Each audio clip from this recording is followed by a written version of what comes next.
I once put the F word in the subject line of an email that I wrote for a client with a very wholesome brand voice and an even more wholesome audience, and let's just say it did not go over well. But even that wasn't as bad as these 5 common mistakes that keep new copywriters stuck, broke, and unsuccessful. Keep watching.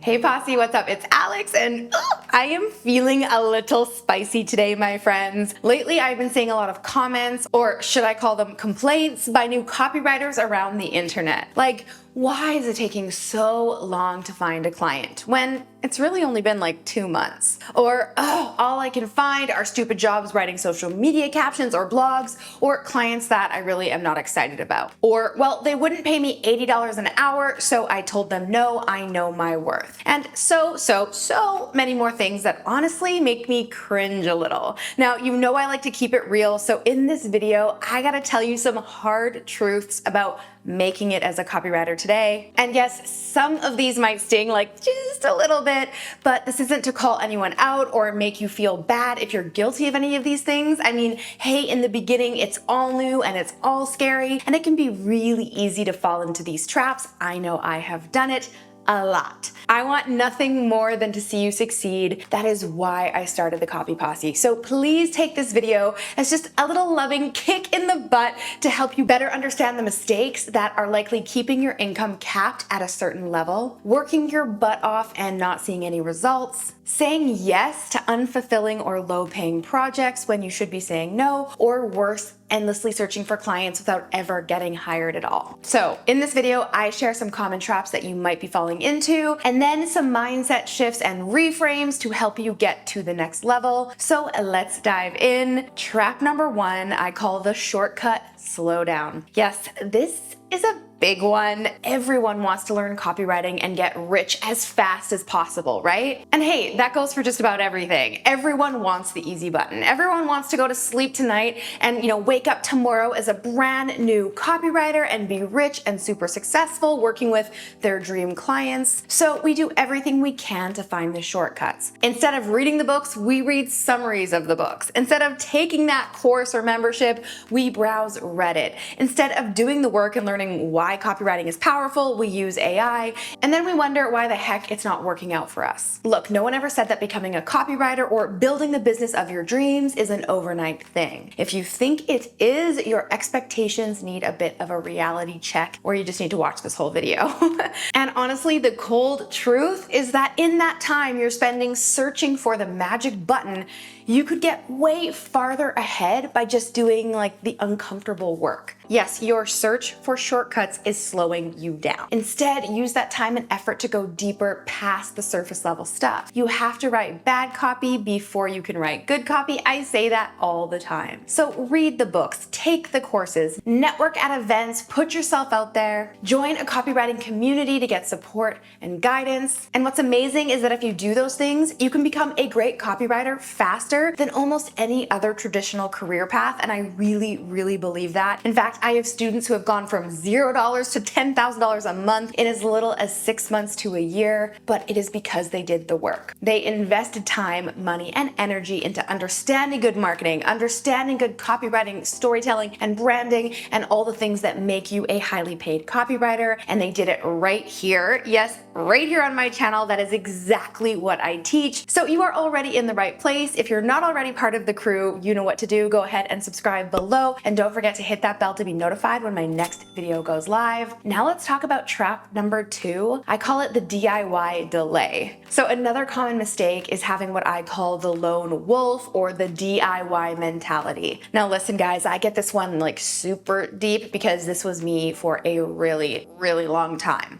When I first started copywriting, I had such a hard time asking for help. I don't know who I was trying to impress or what I was trying to prove, but I had this like, I don't need anyone, I can do this on my own chip on my shoulder. And honestly, it's humbling and even a little embarrassing to admit that now, because the cold hard truth is that I was freaking terrified. I was scared of failing. I was scared of asking for help, because what if I asked for help and then that would mean I was trying something new, and then if I failed, everyone would know it, right? I was scared of putting myself out there, and worst of all, I was scared of letting people down. So I came up with every single reason in the world why I had to do it all on my own, put my head down, learn the skills, grow my skills, find the clients, scale my business. As someone who, by the way, had zero experience doing any of those things, I really thought that I just had to do it myself, and that I only wanted people to know I was doing it once I had already been successful at it. It doesn't work that way. I felt like maybe I just wasn't going to be good enough or smart enough, which, by the way, is just imposter syndrome. And it really wasn't until I started investing in myself. So joining memberships and hiring coaches and taking, other programs and joining masterminds, that my business really started to take off. And looking back now, it's so obvious that, of course, in order to get to the next level in our lives and our businesses, in order to do something we have never done before, we're not born like experts at anything, right? We need support, we need mentors, we need accountability, and we need community. We need people walking the path with us. So yes, of course, you can like white knuckle your way to success for a while, but if you haven't already experienced this, let me tell you, it is exhausting and so much easier to give up when no one is encouraging you along the way or keeping you accountable to your big goals. So if that is you, start right now surrounding yourself with people who are doing what you want to be doing. When you do that, you become more of who you want to be, of course, because you're surrounding yourself with people who are who you want to be and are further down the path on that journey. All right, moving on to trap number 3, what I call the glamour myth. So I cringe a little bit when I hear new copywriters complain about writing for boring projects, or companies who don't have some epic mission to change the world, or agencies who don't care about branding, or clients who just don't feel in alignment because their products or services are in a niche that maybe they're not passionate about. And then in the same breath, they complain that they can't find any clients. Hello! When you're a new copywriter, a writing job, any writing job, should absolutely be celebrated. It's such backwards thinking to go into copywriting and expect that you'll get your dream job writing for your dream client in your dream niche like immediately, right? Starting a new business of any kind is not glamorous like that perfectly curated social media world might have you believe. The truth is, it takes work, and sometimes you gotta kiss a few frogs before you find your Prince Charming client. We have all been there. So if you are just getting started, stop being ultra selective about the type of jobs you'll accept. Stop expecting dream clients to hire you immediately without any experience. And honestly, take any job to gain experience, as long as they aren't like douchey or scammy or totally compromise your values, and work your way up to writing for the jobs that bring you joy. In fact, I will bet that you get to where you want to go faster that way than saying no to opportunities while you wait for your dream client to like just magically appear. In fact, one of my favorite stories is from my Launchpad Season 1 grad, Sam, who literally said yes to everything in the beginning. He was brand new, he was just getting started. His first writing job was from Fiverr, where he was hired to write 1,000 variants of an email for 1,000 British pounds, which like isn't much more than 100 American dollars, right? He, of course, hated it and wondered what in the hell he was thinking. But then he later went on to close a 1,000 pound job on Fiverr, and within a few months, he was making $16,000 as a freelance copywriter, and today he runs his own successful email marketing agency. So as I like to say, first get paid and then get picky. You gotta start somewhere, and what better way to start than to practice and perfect your writing skills with jobs that maybe you're less excited writing about? Because let's be honest, it's easier to write about stuff that you love, but great copywriters can write about anything. All right, moving on to trap number 4, what I call the boundary backfire. Yes, boundaries. It's a buzzword right now, and for good reason. It is really important to set and respect your boundaries, and of course the boundaries of others. However, sometimes I feel like this respect my boundaries or else mentality really backfires and actually keeps new copywriters stuck by their own unrealistic expectations, especially around pricing. Are your prices actual boundaries, or are they simply preferences? I mean, of course I would prefer to be paid more money, but this is something that you really need to decide. Like, where is that level for you? And I know there's a lot of talk out there about charging your worth and owning your value. And let me just come out and say it. You are worth like a bazillion, jillion, gazillion dollars. I am not here to argue that. But sometimes the value that you get back from a client is actually less about how much money they are paying you and more about the connections, the authority, and the experience that you can get from that relationship. So it's a really nuanced conversation. And I'm absolutely not saying that you should compromise your well-being or worth or just arbitrarily lower your rates so that you get more clients. That's not what I'm saying. But in the beginning, when connections, authority, and experience are incredibly valuable to you, in fact, priceless, it would be wise to be more fluid and creative with your pricing strategy based on what feels good versus what other people say you should absolutely be charging for a project or a deliverable or what so-and-so is charging. Remember, you can always raise your prices over time as your experience and your expertise grow, and you get to decide when and how and why that happens. Now, I told you the story of how Sam did his first copywriting project for way lower than he should have charged, and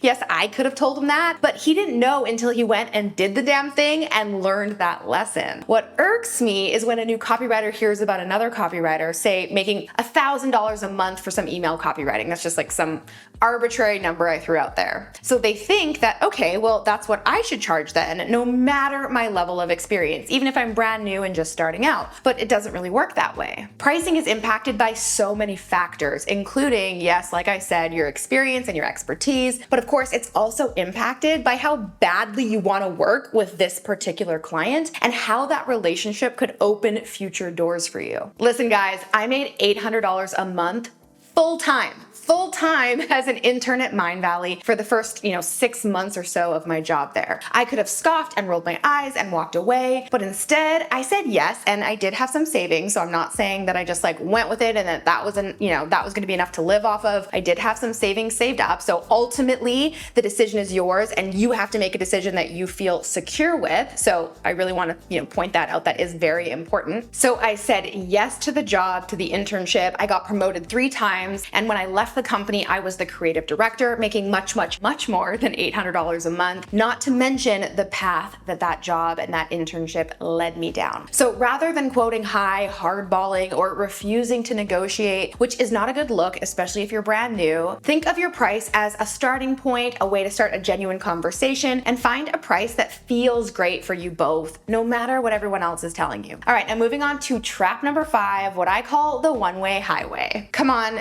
be absolutely honest. Are you really looking for clients everywhere? Are you telling everyone you know about your new copywriting business? Are you having meaningful conversations, checking job boards, and connecting with potential clients every single day? If you are putting all of your client getting eggs into one basket, not planting seeds everywhere and often, putting new irons in the fire just one by one, or following just one way or method to find your next client, or any other analogy or metaphor that works here, you can just insert that right here. You are making it a lot harder on yourself, I promise you that. My most successful students literally look for clients everywhere. Literally. Everywhere and all the time, so much so that they're not even actively looking, they're just making it part of their dialogue. I love this recent share from one of my Launchpad season 5ers. She posted, "Today I went to film my experience on a workshop I did last year with an organization that helps young people break into the marketing industry. I struck up conversation with the lady that facilitates it,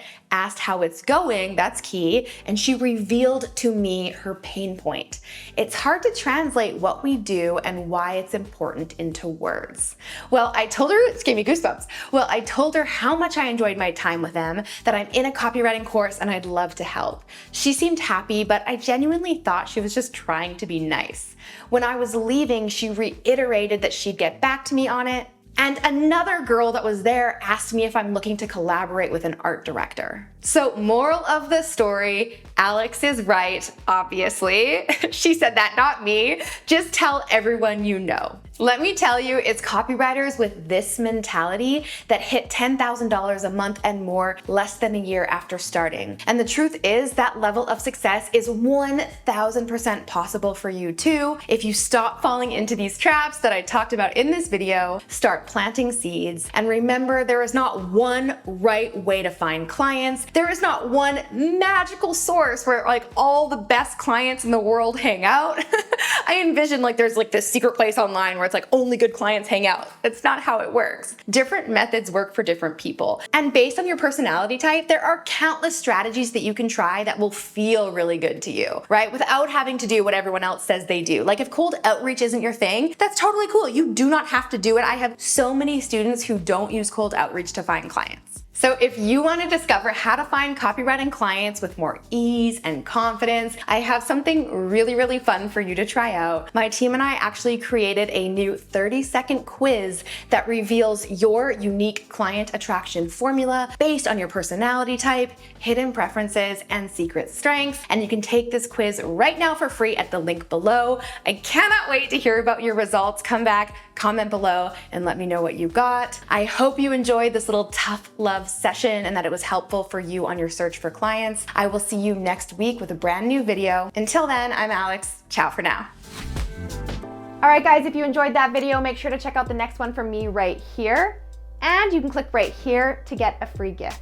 Looking for your next client, but tired of hearing all the same old advice? Are you sick of browsing Fiverr and Upwork for hours on end? I asked thousands of copywriters in my community to share the weirdest or the most unexpected way they found a client, and here's exactly what they said.